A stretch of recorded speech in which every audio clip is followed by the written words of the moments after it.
Bonjour, voici un tutoriel qui va t'expliquer la démarche à suivre pour faire le balancement des équations chimiques. Pour ce faire, on va utiliser une réaction que tu connais bien, que tu as utilisée en secondaire 2, soit l'électrolyse de l'eau. Donc, en fournissant de l'énergie électrique à l'eau, on peut obtenir du H2 et du O2 qui sont deux gaz. Lorsqu'on travaille avec des équations chimiques qui représentent une réaction chimique, il est important de respecter la loi suivante, qui est la loi de la conservation de la matière. C'est-à-dire, rien ne se perd, rien ne se crée, mais tout se transforme, qui a été énoncée dans les années 1750 par Antoine-Laurent Lavoisier, chimiste renommé dans son traitement de chimie élémentaire. Cette loi s'interprète comme suit, c'est-à-dire lorsque j'ai un nombre d'atomes comme réactif qui rentre en réaction chimique, je dois obtenir exactement le nombre d'atomes de chaque élément chimique du côté des produits. Je ne peux pas en rajouter, je ne peux pas en enlever, il faut que j'ai exactement le même nombre. Prenons notre exemple, soit l'électrolyse de l'eau. J'ai du H2O liquide que je fais réagir avec de l'énergie pour obtenir du H2 et du O2. Je représente mon équation avec le modèle particulaire. Pour ce faire, je fais une légende où mes atomes sont représentés par des sphères. Ici, la sphère mauve représente les atomes d'hydrogène, tandis que la sphère verte, l'atome d'oxygène. Vous voyez où j'ai des petites lignes noires, ceci représente les liens chimiques qui unissent dans ma molécule d'eau mes deux atomes d'hydrogène avec mon atome d'oxygène. Je retrouve également le H2, deux sphères mauves liées chimiquement ensemble, et l'O2, deux sphères vertes liées chimiquement ensemble. Le modèle particulaire, c'est-à-dire la représentation de mon équation chimique avec les sphères, me permet de bien visualiser le nombre d'atomes de chaque sorte du côté des réactifs et du côté des produits.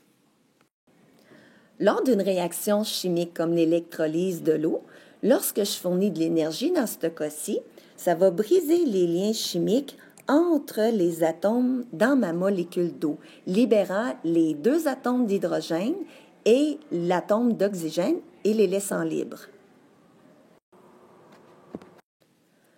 Lors du balancement d'une équation chimique, je dois couper les liens autant du côté des réactifs que du côté des produits. De cette façon, cela me permet de compter les atomes de chaque côté. Donc ici, du côté des réactifs, j'ai deux atomes d'hydrogène, tandis que d'oxygène, j'en ai seulement qu'une.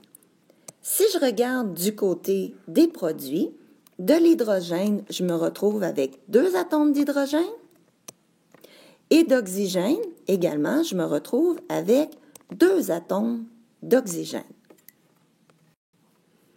De ce fait, je me rends compte que mon équation chimique n'est pas balancée parce que du côté des réactifs, j'ai uniquement un atome d'oxygène et du côté des produits, j'en ai deux.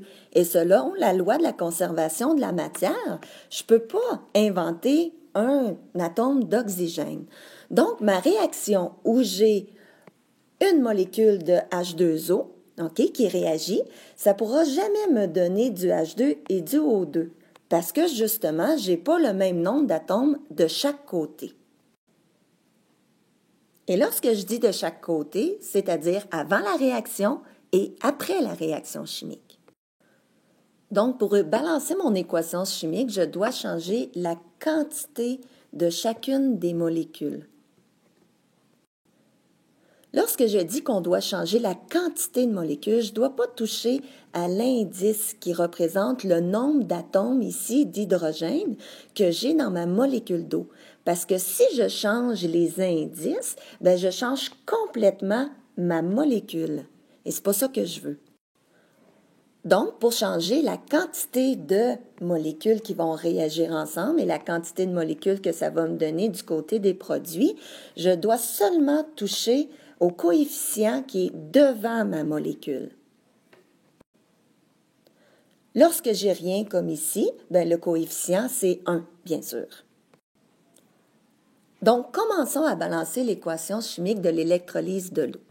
Si je mets 2 molécules de H2O, à ce moment-là, si je mets 2 devant H2O, le 2 signifie que ça va toucher à chacun des atomes de ma molécule de H2O. Donc, je vais obtenir 2 fois H2, donc 4H quand je vais briser mes liaisons chimiques, et 2 oxygènes. Donc, je tombe de 1 à 2 oxygènes. Comme je peux percevoir, ici, je tombe à 4 hydrogènes, 2 oxygènes, tandis que du côté des produits, bien, j'ai 2 hydrogènes et 2 oxygènes. Mes oxygènes sont balancés, mais pas mes hydrogènes. Donc, je continue à balancer. Si je veux 4 hydrogènes du côté des réactifs, je dois mettre 2 molécules de H2. Donc, ça va faire 2 fois la molécule de H2. Donc, en brisant les liens chimiques, j'obtiens 4 atomes de H et je laisse le coefficient 1 pour O2. En brisant les liens chimiques, j'obtiens 2 molécules de O2. De cette façon, si je remarque, j'ai 4 H du côté des réactifs, 2 oxygènes du côté des réactifs, et j'obtiens la même quantité du côté des produits, c'est-à-dire 4 hydrogènes et 2 oxygènes. De cette façon-là, mon équation, elle est balancée.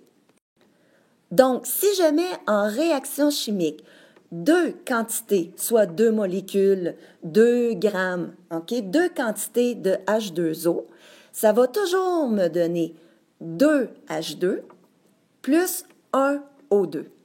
Si je ne le mets pas en proportion, à ce moment-là, mon équation, ma réaction chimique ne peut pas exister. Si je regarde avec le modèle particulier, en comptant du côté des produits et des réactifs, je peux voir que j'ai 1, 2, 3, 4 hydrogènes, 1, 2, 3, 4 hydrogènes, 2 oxygènes du côté des réactifs, 2 oxygènes du côté des produits, en ayant le même nombre d'hydrogène et d'oxygène du côté des réactifs et du côté des produits. À ce moment-là, j'ai rien inventé. Je respecte la loi de la conservation de la matière, soit rien ne se perd, rien ne se crée, mais tout se transforme. Donc, j'ai pas perdu d'atomes, j'ai pas ajouté d'atomes, mais ça s'est transformé en molécules différentes du côté des produits, c'est-à-dire en H2 et O2. Voilà, c'est vraiment une transformation chimique.